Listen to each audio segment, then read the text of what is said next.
Hello, boys and girls, ladies and gents. This is Defub21, and I have just watched episode 5 of season 3 of Star Trek Picard so that I may give you my review of it. Compared to the previous episode, last week's episode, it's not as good, but it is still a very significant upgrade over season 2, or over, what am I thinking, episode 2 and episode 3 of this season of Star Trek Picard. It's also a somewhat interesting comparison to those two episodes, because in episode 2 and 3 you're basically, on a ship that's basically sitting in place at one specific location for both of the entire runtime of, again, episode 2 and episode 3 of this season.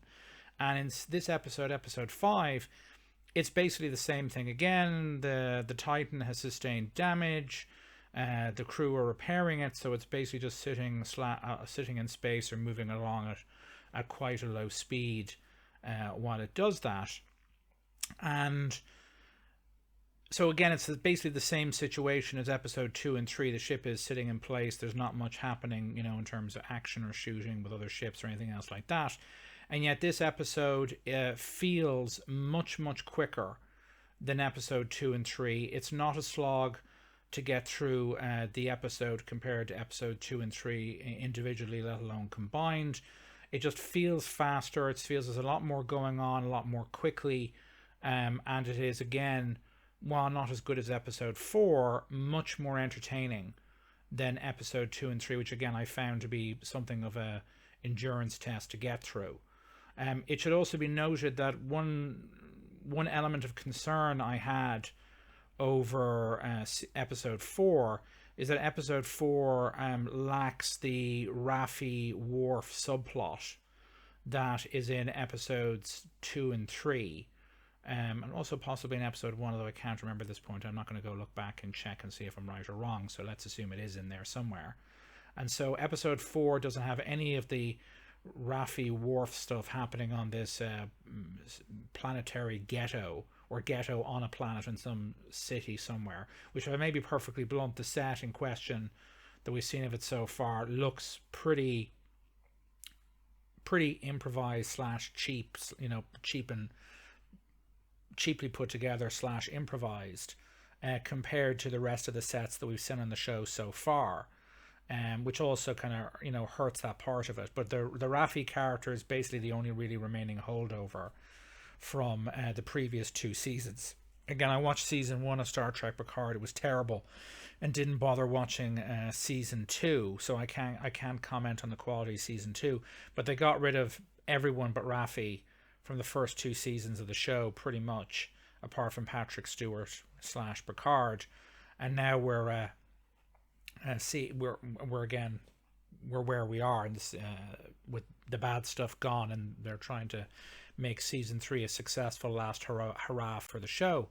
I was afraid that the Raffi section, now Raffi / Worf section of the show, that was absent from episode 4, was one of the reasons why episode 4 was, I felt, much better than 2 and 3. That it flowed more seamlessly, that it felt quicker, and so on, because you don't have constant interruptions switching between Raffi and Worf and the crew on the Titan.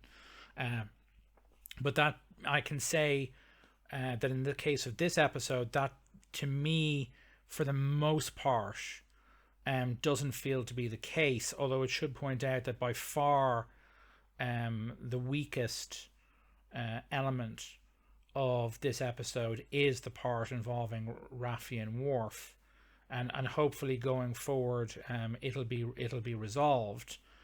Specifically in the case of spoiler warnings, what I did not like about the Raffi and Worf part of this episode is that they try and get in contact with another crime boss to get information out of them, to unearth and expose the conspiracy they're investigating. Only to find out that the crime boss was very, very fond of another crime boss they'd killed previously, and he ambushes them or successfully traps them and makes them try and fight each other to the death. And so you get a fight sequence where Raffi and Worf are fighting each other, and Raffi stabs Worf notionally, oh, he's dead, and they check him, and oh, he's dead, oh, shock and horror, and two of the henchmen of the new crime boss drag off Worf's corpse, and he begins going, ha ha ha, I'm the evil villain, blah blah blah, you will now work for me, and if you don't, I'll go after your ex-husband, your child, and your grandchild, yada yada yada, only for all his henchmen to get horribly murderized and Worf to come up behind him and grab him because Worf's not dead. These kind of key character dying fake outs were something that happened in not simply science fiction television of the past. They happened in television in the past, particularly in the kind of where broadcast, particularly American broadcast television in a kind of global cultural context was so dominant because of the huge advantage in production budgets and so on, where you had, again, highly episodic television, so you weren't going to go around for the most part killing key characters because lots of people could miss a single episode and find out, well, where the hell is this person? I really like this person. What's going on? Yada yada yada. It's kind of an old school storytelling thing in television that I think has very much run its course, and it kind of undermines kind of serialized storytelling either in film or television, because it basically minimizes the stakes, because if any character can die and then magically, one way or another come back, then there's no real consequences for characters getting killed, and so that sense of risk goes away. Again, I'd refer to was it Captain America Civil War or Avengers Civil War? I can't remember which it was, where the Avengers end up kind of splitting along lines, one half in support of Iron Man, the other half in support of Captain America, and they get into fisticuffs, and it ends, and well, there's no real long-term consequences, which I think is frankly a bad thing, waste of time. And it's one of the reasons why I think the Marvel Cinematic Universe can't reach its potential, is because there are, for the most part, no real consequences. The only real one being in the second Avengers movie, Black Widow dying. That's pretty much it. But in terms of this episode, the Raffi and Worf part, they don't wreck the episode, but they are still the weakest part of it. I assume because what happens at the end of the episode, that the Worf getting into contact with Riker and Picard means that the two story threads will kind of come together. I could be wrong on this, but I do fully expect Worf and Raffi on the Titan at some point in the not too distant future. Whether it be temporarily or permanently, I don't know. We'll have to wait and see. But this episode kind of allays my fear, for the most part, that the Raffi Worf subplot could end up ruining the rest of the show. Again, it does negatively affect the episode, but nowhere near as badly as it could have.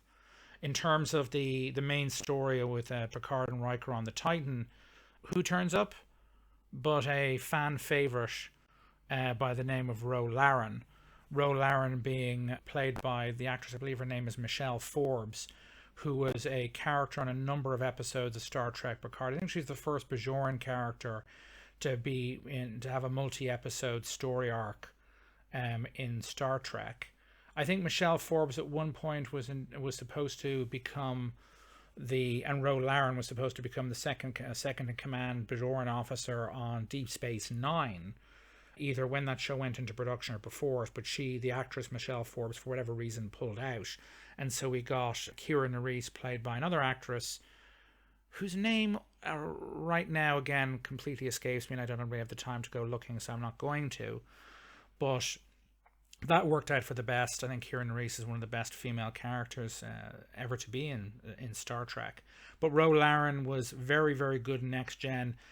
Michelle Forbes, credit to her as an actress, made quite the impression when she was on Next Gen for that relatively small number of episodes.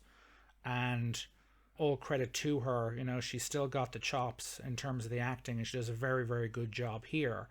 Now, it should be noted, again, spoiler warning, she does die, the character does die this episode, as far as we can tell. The shuttle she's on gets blown up by a bomb left by changelings. But even taking that into account, again, hopefully she doesn't magically turn up again at some episode in the future, which again would just rob the entire sequence of consequence. But for the part of the episode she's in, she's very, very good. Her interactions with Picard are very, very good. The dialogue is very, very good. And again, she does a great acting job in the role. And so, while it would have been cool if she stuck around for quite a bit, again, credit where credit is due. It's done very well. Again, the advantage of having, a long runtime compared to broadcast television means that it's not simply Roland popping in, yada, yada, yada, a very kind of truncated bit of, of communication, talking, dialogue with Picard, and then boom, she's dead. They have enough space on the script and time on the screen to, I think, explore the serious baggage Picard and Roland have between each other quite a bit. And again, credit where credit is due, and so it strengthens the episode rather than hurts it. And again, hopefully they don't completely undermine the episode by bringing her back at some point in the future. But it's nice to see the character, and it's a pity they couldn't keep her around. Michelle Forbes is a very kind of immediate attention drawing presence on screen, and she's very good in the role, and she kind of jumps straight back into it. But apart from that, again, not as good as the last episode, but would certainly serve as a good episode of Star Trek by next gen standards. The whole Raffi Worf stuff, again, it's a combination of things with Raffi. Maybe it's his baggage because I associated with her with the first season, but the supposed kind of ghetto area of a city on some planet that they're on is just, it looks cheap and improvised compared to the rest of the show. And they could really have done with some frankly shooting on a set, or shooting on location instead. Or dare I even say it, if they'd access to the volumes that Lucasfilm is using. Again, I've been critical of those being how they've been used in some of the shows or even some of the movies that Disney has put out. But it's still a very useful tool in the right circumstances, like as you saw in the most recent episode of The Mandalorian, which aired yesterday. I have a review for that done. It will be put up probably, hopefully today or tomorrow if you're interested in that. But again, the whole Roland sequence demonstrates the advantage of having longer running times. You don't have to have truncate things which make particular story elements cheap, and assuming they don't magic her back out of thin air, like, oh, I managed to use an emergency transporter to get onto that other ship that she came from outside, or I think it's the Intrepid, but don't quote me on that. Unless that happens, which would completely undermine this episode and its the emotional impact of the story. Outside that, again, the sets on the Titan are too dark. They were too beige and bright on Next Gen. They're too dark here. The cast, everyone, again, Picard, Riker, the douche captain who's now back in charge of the Titan, 7 of 9, Dr. Crusher, all good to great. The Ensign LaForge is doing a perfectly serviceable job. She's not negatively affecting things. The actress, whose name again I don't know at all. And overall, I think it's again not as good as 4, but if the standard of what we're going to see for the rest of the season is between 4 and 5, I know that'll be pretty damn good for a season of Star Trek by any standards, let alone the terrible standards we've seen really over the last, at this point, 5 to 10 years. I would also note, there is actually one kind of, not necessarily criticism, but one thing about will they be able to stick the landing this season is obviously the big kind of secret / MacGuffin of the show, certainly going forward, is going to be Picard's son. I think his name Jack. Again, I've forgotten the character's name already. Please forgive me. What exactly is going on with him? What are the nightmares about? What are the dreams about? He was able to kill 4 changelings very quickly and easily in a kind of, I've been trained since early childhood to be a highly effective death murderer. And so what is the deal with him? There's a door appearing in his visions. What's behind the door, who's behind the door. We'll have to, wait and see. But again, we don't want to get a situation like with Lost where you have this kind of mystery from the, starting at the beginning of the season or close to it, only for the writers and the showrunners to have no actual answer to that question, or are unable to come up with an answer that anywhere near allows them to stick the landing with the end of the season, when we assume the end of the show. Anywho, that's my thoughts on this episode of Star Trek Picard. Not as good as the previous one, but significantly better than 2 and 3. If 4 and 5 or episodes 4 and 5 are kind of an indicator of what the rest of the show will be like, that's a pretty good omen. Still concerned about the whole Raffi Worf situation. Hopefully they get them away from those terrible dystopian, ghetto part of a city set, which just looks shite, and maybe do a few other things. Then the show will substantially improve. That might help eliminate something that might be holding down the show in terms of overall quality. But whether or not that'll happen, I don't know. The Worf and Raffi might be separate for the rest of the season, in which case, is it going to be a case of where the best episodes have no Worf and Raffi, and the good but better than 2 and 3 but not as good as they could be episodes have Worf and Raffi in them? We'll have to see. But that's my view anyway on this episode of the show. That's my review of it. If you agree with me, if you don't agree with me, if you have any suggestions, please let me know in the comments. If you're not subscribed, please subscribe. If you are subscribed, please ring the bell to get notifications when new content from me comes up. And like the video as aggressively as you can. This is Defub21 signing off.